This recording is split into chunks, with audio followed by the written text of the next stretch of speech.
Bharatiya Janata party बाबा के संविधान को खत्म करना चाहता है, संविधान बदलना चाहता है। हम किसी भी कीमत पर संविधान को बदलने नहीं देंगे।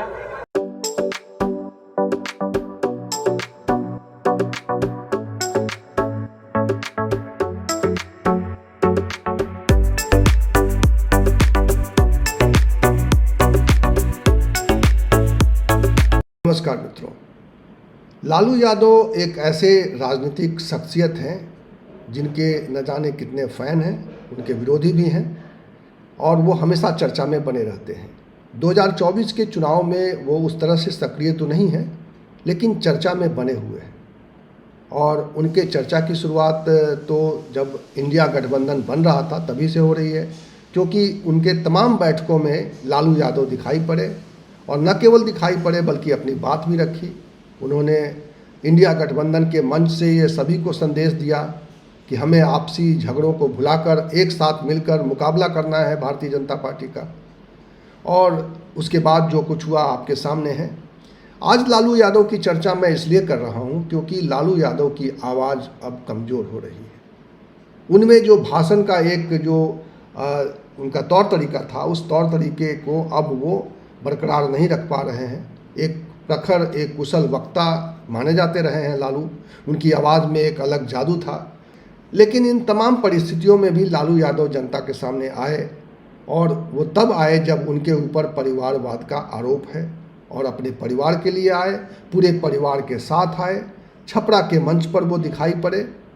उनका भाषण मैं आपको सुनवाऊंगा और आप समझ पाएंगे, आप देख पाएंगे कि उनके भाषण में अब वो प्रखरता नहीं है, लेकिन वो एक मजबूत संदेश देने की कोशिश कर रहे हैं।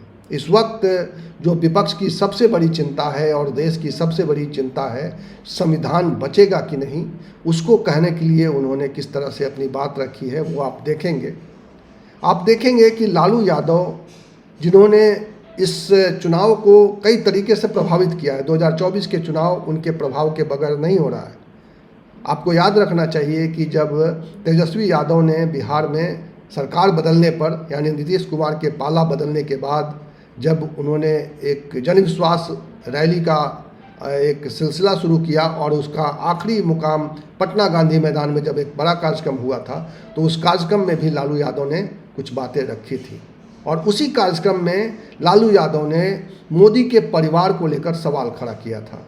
और तब जवाब में प्रधानमंत्री नरेंद्र मोदी ने पूरे भारतीय जनता पार्टी के तमाम कार्यकर्ताओं को, नेताओं को अपना परिवार बताया। और उसके बाद ट्विटर पर सभी नेताओं ने, सभी भारतीय जनता पार्टी के नेताओं ने अपने नाम के आगे ब्रैकेट में मोदी का परिवार लिख दिया।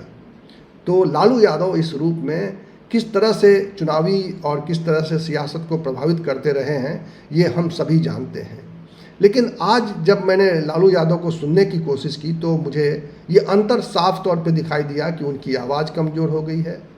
उनके बोलने की क्षमता में पहले जैसा तेज नहीं रहा, लेकिन फिर भी एक मजबूत आवाज़ उन्होंने देश के सामने रखी है कि संविधान को बचाना है। और इस सवाल को रखते हुए उन्होंने परिवारवाद के जो उनके ऊपर आरोप हैं, उस आरोप को एक तरह से इनकार करते हुए, इग्नोर करते हुए, वो पूरे परिवार के साथ इस मंच पर मौजूद थे और अपनी बेटी रोहिणी आचार्य के लिए उन्होंने छपरा की जनता से, सारण की जनता से वोट मांगा है। वो बेटी जिनके किडनी पर वो जीवित हैं। तो लालू यादव एक अपने आप में एक बिहार की राजनीति से जुड़ा हुआ एक ऐसा शख्सियत है जिसको बिहार ने आगे बढ़ते हुए देखा है, जिसको बिहार ने तरह तरह से उनको बदलते हुए देखा है। उनके साथ वक्त ने कई तरह के रंग दिखाए। उस रंग को झेलते हुए आज लालू यहाँ तक पहुँचे हैं। उनके समर्थन में, उनके विरोध में तमाम तरह की बातें कही जाती रही है। लेकिन आज मैं लालू यादव के बारे में सिर्फ इतना कहना चाहता हूँ कि लालू यादव ने अपनी कमज़ोर आवाज़ में एक बुलंद आवाज़ दी है। और देखना ये है, दिलचस्प होगा कि बिहार उसका किस तरह से संदेश देता है, बिहार किस तरह से उस पर रिएक्ट करता है।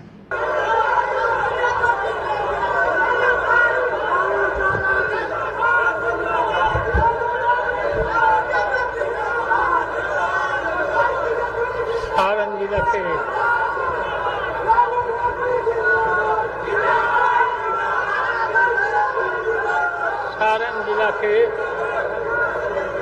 सभी मतदाता भाई और बहनों, इतने लू में, कड़कड़ाती धूप में आप इतने भारी संख्या में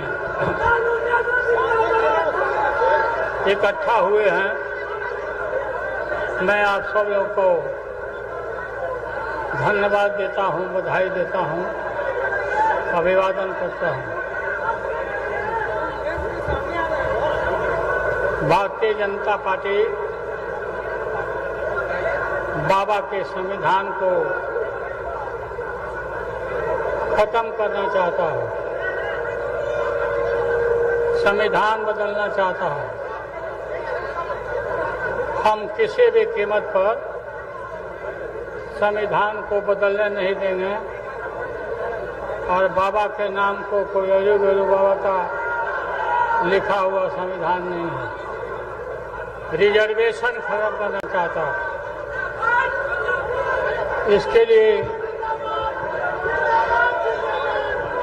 हम सब लोग को एकत्रित रहना है, जागरूक रहना है। बेटी रोहिणी आचार्य को लगातार आपके बीच में काम कर रही है, भारी मत से जिताना है, देश को बचाना है, संविधान को बचाना है।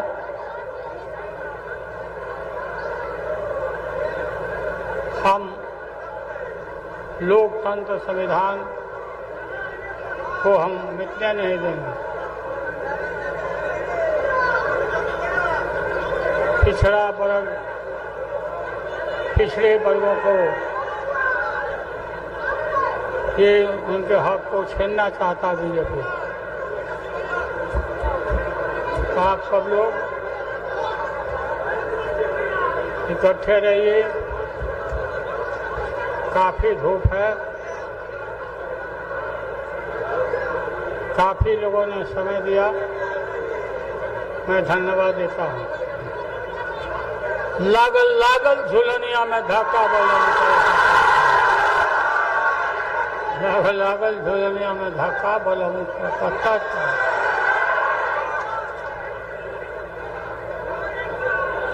कलकत्ता चलो। सारण जिला हमारा कर्म भूमि है। सारण के लिए हमने बहुत काम किया है।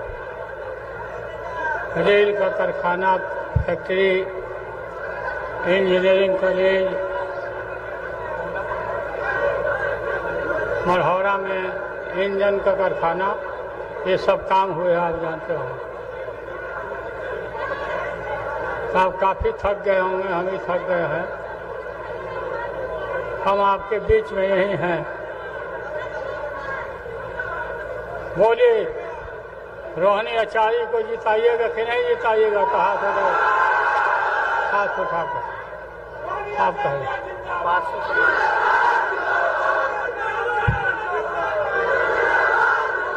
पासी, हमारे पासी समाज के बहुत हमारे लोग हैं। आप सरकार लाइए, पासी भाई के समस्या को हम दूर करें। पासी भाई, तो आप लोग को बहुत बहुत